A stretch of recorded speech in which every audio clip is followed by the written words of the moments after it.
Ladies and gentlemen, Cecile Richards. Thank you.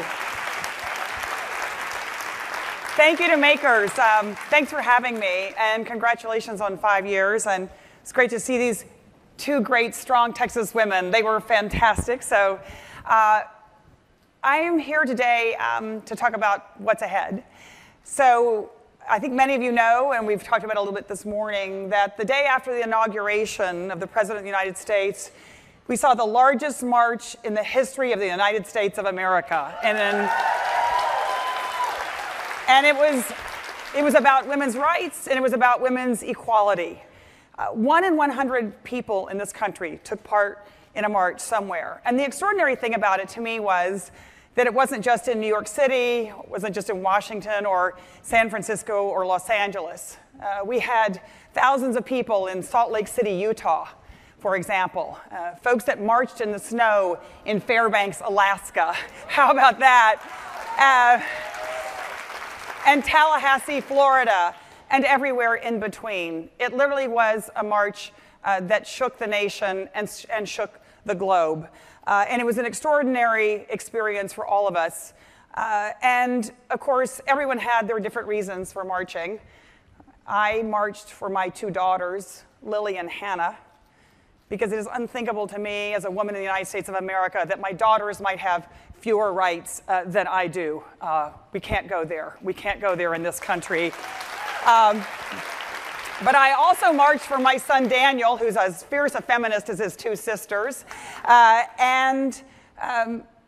Also, though, and of course, what Makers is all about is I marched because there were women that marched before me. And I was really honored. I was born under a lucky star. I had the good fortune to have Ann Richards as a mother, the late governor of Texas. And she marched throughout her lifetime and stood up for women's rights and women's equality, and I'm not going to let her down. In fact, there were many women that you probably saw of my mother's generation at the march that were holding big signs that said, "I can't believe I still have to protest this," fill in the blank, right? So I think the question is, does it matter? And I believe it is the thing that matters. It matters the most. And for women, we've never gotten anything without fighting for it. That's been our history, our entire history.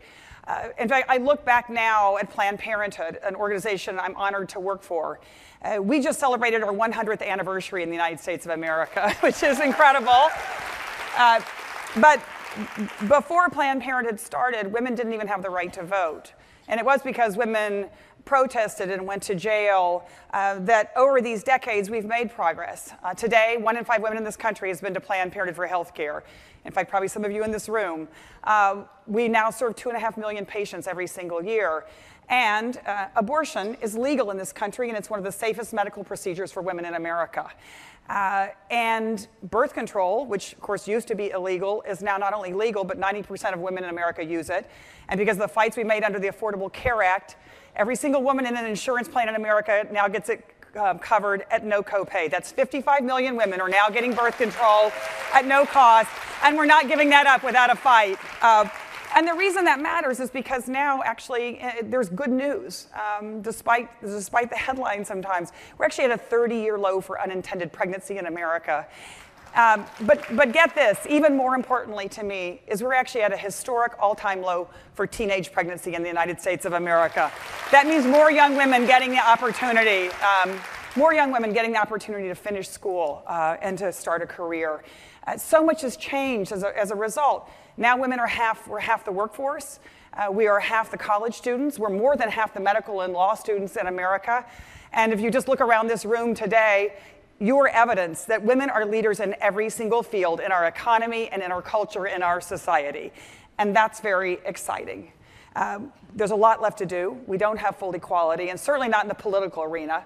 I keep thinking, if I had more members of Congress that could get pregnant, we could quit fighting about Planned Parenthood, and that would be a good thing.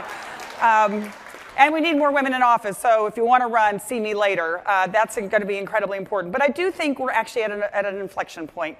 And one of the things that was striking to me about the march is that we saw grandfathers, and we saw fathers, and brothers, and sons marching for women's rights.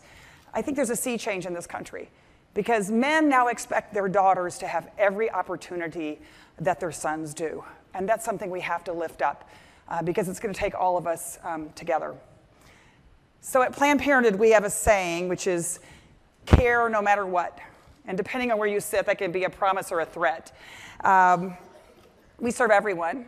We believe that you should be able to get reproductive health care access regardless of your race, your ethnicity, your income, your geography. We proudly serve the LGBT community because you should be able to get sexual and reproductive health care without shame or stigma, no matter where you are or what you need. We serve men as well. 10% of our patients are young men, so let's give it up for them.